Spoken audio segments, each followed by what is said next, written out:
السلام علیکم ورحمۃ اللہ وبرکاتہ۔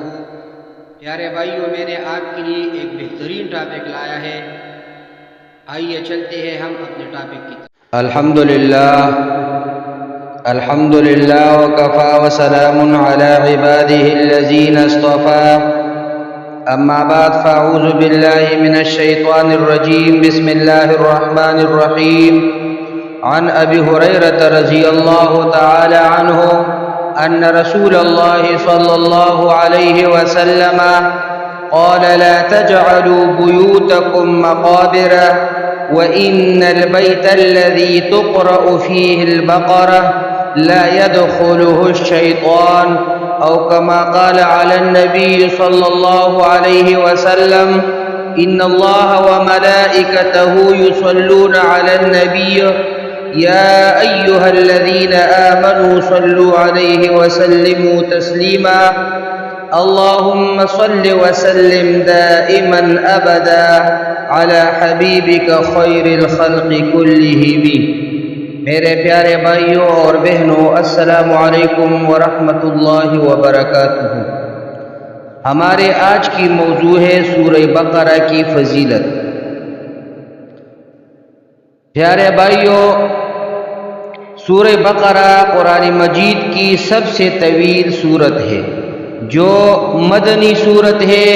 علامہ واحدی نشاپوری نے لکھا ہے، جس کو اکرمہ نے بیان کیا ہے کہ مدینہ میں جو سورت سب سے پہلے نازل ہوئی وہ سورہ بقرہ ہے۔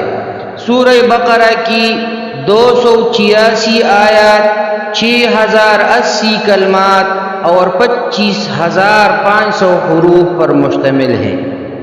اسباب نزول سورہ بقرہ کی یہ ہے، جناب محمد الرسول اللہ صلی اللہ علیہ وسلم جب ہجرت کر کے مدینہ منورہ میں تشریف فرما ہوئے تو یہ سورت نازل ہوئی۔ پیارے بھائیوں، یہاں کے لوگ اسلام کے مخالف تھے اور مکہ کے باشندوں سے مذہبی، ذہنی اور عمرانی اعتبار سے مختلف تھے۔ یثرب کی اصلی باشندے گو کے انصار تھے، لیکن قوت و اقتدار یہود کے ہاتھ میں تھا، اور انصار مذہبی اور ذہنی طور پر یہود سے بہت متاثر تھے۔ یہود کیونکہ اہل کتاب تھی، اس لیے وحی، رسالت، قیامت، جنت، دوزخ وغیرہ پر ان کا ایمان تھا، مگر بدقسمتی سے وہ اپنی قومی برتری کے نشہ میں اس حد تک مست تھے کہ وہ یہ تصور ہی نہیں کر سکتے تھے کہ ان کے علاوہ نبوت کسی اور کو بھی عطا کی جا سکتی ہے۔ عملی اعتبار سے ان کی پستی کی یہ حالت تھی کہ وہ دنیاوی فائدے کے لیے تورات کے واضح آیتوں کا انکار بلکہ ان میں تحریف کرنے میں ذرا جھجک محسوس نہ کرتے۔ ان حالات میں جب رحمت دو عالم صلی اللہ علیہ وسلم نے مدینہ میں تشریف لائے اور یہود و انصار کو اسلام کی دعوت دی، پیارے بھائیوں، یہود تلملا اٹھے، انہی اپنی عظمت و جلال کی محلات مسمار ہوتے دکھائی دینے لگے۔ ایک نئے رسول کی دعوت کو یہود کیسے قبول کر سکتے تھے؟ ان کے سامنے تو رکاوٹوں کے کئی پہاڑ تھے۔ اب قرآن کا کام یہ تھا کہ ان سارے رکاوٹوں کو دور کرے اور ان فلک بوز چوٹیوں کو پیوند خاک کرے۔ اس لیے مدینہ طیبہ میں جو پہلی سورت نازل ہوئی اس کے کئی رکوع یہود کی اصلاح کے لیے وقف ہے۔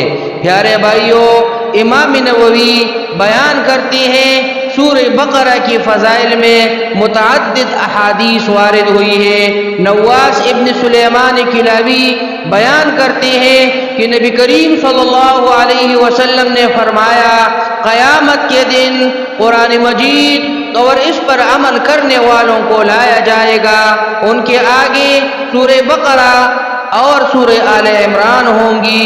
رسول اللہ صلی اللہ علیہ وسلم نے ان سورتوں کی 3 مثالیں بیان فرمائی جن کو میں آج تک نہیں بولا۔ فرمایا وہ ایسی ہیں جیسے وہ بادل ہو یا 2 سیاہ صاحبان ہو جن کے درمیان نور ہو، یا سب باندھے ہوئی پرندوں کو 2 قطاریں ہوں۔ وہ صورتیں اپنے پڑھنے والوں کی وکالت اور حمایت کریں گی۔ یعنی قیامت کے دن اللہ تعالی ایک مخلوق پیدا فرمائے گا جو بادل، صاحبان یا پرندوں کی قطاروں کی طرح ہوں گی، اور قرآن پڑھنے والوں اور قرآن پر عمل کرنے والوں پر سایہ کریں گے۔ صحیح مسلم کا حدیث ہے۔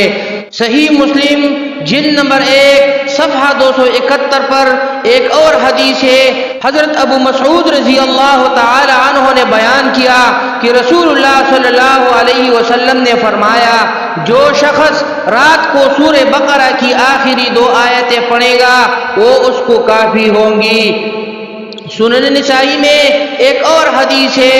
حضرت ابو ہریرہ رضی اللہ تعالی عنہ بیان کرتے ہیں، رسول اللہ صلی اللہ علیہ وسلم نے فرمایا، اپنے گھروں کو قبرستان نہ بناؤ، شیطان اس گھر سے بھاگ جاتا ہے جس میں سورہ بقرہ پڑھی جاتی ہے۔ اب ترجمہ سنیے۔ حضرت ابو ہریرہ رضی اللہ تعالی عنہ سے روایت ہے کہ رسول اللہ صلی اللہ علیہ وسلم نے فرمایا، اپنے گھروں کو قبرستان نہ بناؤ، وہ گھر جس میں سورہ بقرہ پڑھی جاتی ہے اس میں شیطان داخل نہیں ہوتا۔ اقول قولی ھذا استغفر اللہ لی ولکم ولسائر المسلمین۔